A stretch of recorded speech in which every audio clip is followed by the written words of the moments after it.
ஒரே நாள்ல எவனும் கோடீஸ்வரன் ஆயிட முடியாது. அப்படி ஒரே நாள் ஆனா அந்த பணமும் வசதியும் நிலைக்கவே நிலைக்கும். எவன் ஒருத்தன் கஷ்டப்பட்டு பணத்தை சம்பாதிக்கிறானோ அவனுக்கு தான் அந்த பணத்துடைய அருமை தெரியும். அப்பதான் அவன் பணத்தையும் காப்பாத்துவான், தன்னையும் காப்பாத்திக்குவான். நீ எந்த வேலை வேணாலும் செய்யலாம். அந்த வேலையை நீ முதல்ல காதலிக்கணும், உழைக்கணும். அப்புறம் நீதான் அதுல ராஜா. சும்மா அதை விட்டுட்டு நம்ம 6 மாசத்துல பணக்காரன் ஆகணும்னு அலைஞ்ச வாழ்க்கை பூரா நீ அலைஞ்சுக்கிட்டே தான் இருக்கணும்.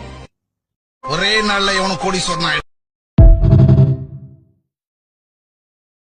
ஒரே நாள்ல எவனும் கோடீஸ்வரன் ஆயிட முடியாது. அப்படி ஒரே நாள் ஆனா அந்த பணமும் வசதியும் நிலைக்கவே நிலைக்கும். எவன் ஒருத்தன் கஷ்டப்பட்டு பணத்தை சம்பாதிக்கிறானோ அவனுக்கு தான் அந்த பணத்துடைய அருமை தெரியும். அப்பதான் அவன் பணத்தையும் காப்பாத்துவான், தன்னையும் காப்பாத்திக்குவான். நீ எந்த வேலை வேணாலும் செய்யலாம். அந்த வேலையை நீ முதல்ல காதலிக்கணும், உழைக்கணும். அப்புறம் நீதான் அதுல ராஜா.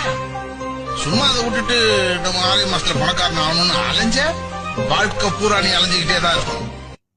ஒரே நாள்ல எவனும் கோடீஸ்வரன் ஆயிடும்.